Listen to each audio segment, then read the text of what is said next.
Hello friends, welcome back to my channel. तो आज हम करेंगे क्लास 11 स्टैटिस्टिक्स का chapter number 7 that is frequency diagram. और इनमें हम स्टडी करेंगे histogram, polygon and ogive. Chapter number 6 मैंने आपको पिछली वीडियो में बता दिया था, उसमें हमने पाई डायग्राम्स वगैरह को स्टडी करा था। तो अगर जिसने भी वो वीडियो नहीं देखी है तो प्लीज़ मेरे चैनल पर से जाके वो वीडियो देख सकते हैं। अब हम पढ़ेंगे हिस्टोग्राम। तो देखो, हिस्टोग्राम क्या होता है, ये भी एक ग्राफिकल रिप्रेजेंटेशन होता है और मे बी ये कई बार क्या होता है कंटिन्यूस सीरीज में भी आपको गिवन होता है। बट बार डायग्राम और हिस्टोग्राम में डिफरेंस क्या होता है, जब भी हम बार डायग्राम्स बनाते हैं तो जो भी ईयर्स हमें गिवन होते हैं उनके बीच में हम गैप लेते हैं। जितने भी बार डायग्राम बताया था ना मैंने, जो रेक्टेंगल्स की फॉर्म में होते हैं, बार जो रेक्टेंगल्स की फॉर्म में, तो उन सब के बीच में गैप होता है। बट जो हमारा हिस्टोग्राम है ये कंटिन्यूस में बनता है, इनके बीच में कोई भी गैप नहीं आता। जैसे आप देख सकते हैं, आपको ये क्वेश्चन गिवन है, मार्क्स और नंबर ऑफ़ स्टूडेंट्स आपको गिवन है।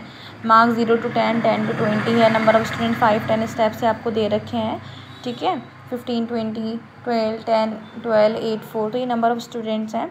तो ये कंटिन्यूस सीरीज़ होती हैं। कंटिन्यूस सीरीज़ कौन सी सीरीज़ होती है, जिसकी अपर लिमिट दूसरे क्लास इंटरवल की लोअर लिमिट होती है। तो इसको भी normally Y axis, X axis और वाई एक्सिस के फॉर्म में लेकर, जैसे 0 to 10, 20, 10, 10 का डिफरेंस है तो नॉर्मल आप इक्वल मेजरमेंट पे नंबर्स लीजिएगा। अब 0 to 10 यानी कि 5, फिर 10 से 20 में 10, इस टाइप से इनके बीच में कोई भी गैप, विदाउट गैप दिए आप हिस्टोग्राम को बनाओगे, ठीक है। फिर नेक्स्ट टॉपिक इसमें आता है आपका फ्रीक्वेंसी पॉलीगन। फ्रीक्वेंसी पॉलीगन क्या होता है, ये वो पॉलीगन होता है जिसमें जो भी हम बार्स और रेक्टेंगल्स बनाते हैं हिस्टोग्राम के जैसे, बस उसके मिड पॉइंट्स को ज्वाइन करते हुए जो हम जितने भी मतलब जो रेक्टेंगल्स होते हैं, जो भी बार्स बनाते हैं, उन सब के पॉइंट्स को ज्वाइन करके ही जो हम ज्वाइन करेंगे with the help of scale. Free hand नहीं होना चाहिए, ठीक है। स्केल की हेल्प से जो हम ज्वाइन करेंगे वो क्या बनेगा, फ्रीक्वेंसी पॉलीगन बनेगा। जैसे मार्क्स आपको दे रखे हैं 0 to 10, 10 to 20 और नंबर ऑफ़ स्टूडेंट्स, तो इस टाइप से आप पहले नॉर्मल एक ग्राफ बना लो। नॉर्मल ग्राफ बना लिया आपने, उसके बाद जो भी इन सब के जो मिड पॉइंट है उन सबको पॉइंट बनाकर आप स्केल की हेल्प से उनको क्या कर देना, ज्वाइन कर देना। तो ये क्या बन जाएगा, फ्रीक्वेंसी पॉलीगन। ओके, जैसे ये वाला क्वेश्चन भी आपको दे रखा है, मार्क्स और फ्रीक्वेंसीज आपको दे रखी हैं, ठीक है। तो आप चाहो तो जो इनकी मिड वैल्यू को भी आप फाइंड आउट कर सकते हो। जैसे डायरेक्टली भी आप 10 से 20, 20 से 30 ऐसे बना सकते हो। अदरवाइज़ इनकी मिड वैल्यू कैसे निकलती है, upper limit plus lower limit को 2 से डिवाइड करेंगे तो इसका क्लास में मिड वैल्यू आ जाएगी। और फिर इस मिड वैल्यू को इस टाइप से आप विदाउट आप बार्स बनाकर भी जो भी आपको दे रखी है इन्फॉर्मेशन, बस उसके मिड पॉइंट्स को स्केल की हेल्प से आप ज्वाइन कर सकते हो। ये भी एक अनदर वे है फ्रीक्वेंसी पॉलीगन बनाने का। नेक्स्ट टॉपिक है हमारा इसमें फ्रीक्वेंसी कर्व। फ्रीक्वेंसी कर्व भी वो कर्व होता है जो फ्री हैंड कर्व होता है।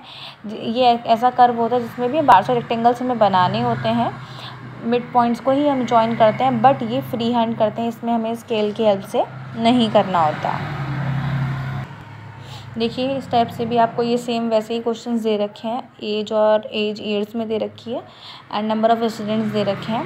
तो बस जो क्लास इंटरवल्स हैं आप पहले इनका बार डायग्राम बना लो और फिर इनके जितने भी मिड पॉइंट्स हैं उनको फ्री हैंड यानी कि हैंड की हेल्प से फिर लिए आप उसको ड्रॉ कर सकते हो। यानी कि फ्रीक्वेंसी कर्व और फ्रीक्वेंसी पॉलीगन में सिर्फ ये डिफरेंस होता है कि frequency polygon scale mid points को हम स्केल की हेल्प से ज्वाइन करते हैं, बट फ्रीक्वेंसी कर्व में उनके मिड पॉइंट्स को हम फ्री हैंड ही ज्वाइन करते हैं, ठीक है।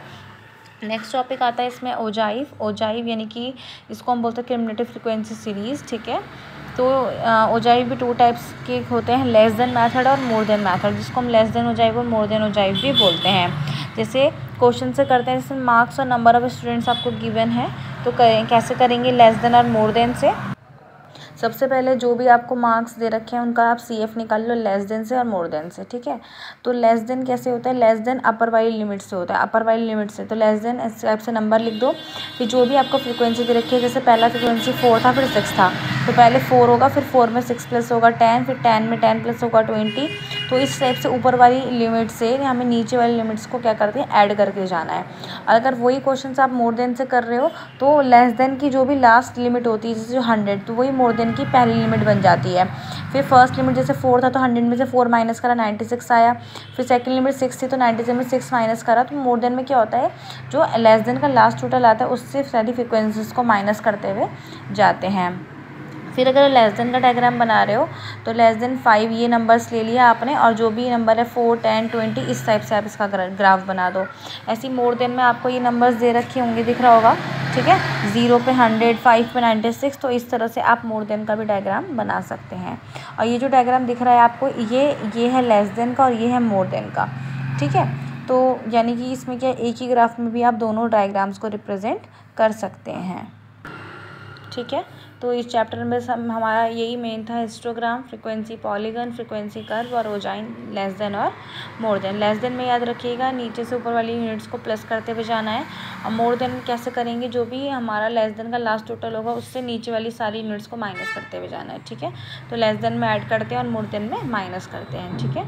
तो इस चैप्टर में इतना ही था। आई होप आपको ये वीडियो पसंद आई हो। क्वेश्चंस बहुत ही अच्छे हैं और पेपर में ज़रूर पूछे जाते हैं, मार्क्स गेनिंग भी होते हैं, 5 to 10 मार्क्स के आपके क्वेश्चन ज़रूर आते हैं। बार डायग्राम्स हो गया, हिस्टोग्राम, ये सब ज़रूर पूछे जाते हैं, ठीक है। अगर वीडियो पसंद आई हो तो प्लीज़ चैनल को लाइक, शेयर, सब्सक्राइब ज़रूर कीजिएगा। मिलते हैं नेक्स्ट वीडियो में। Thanks for watching.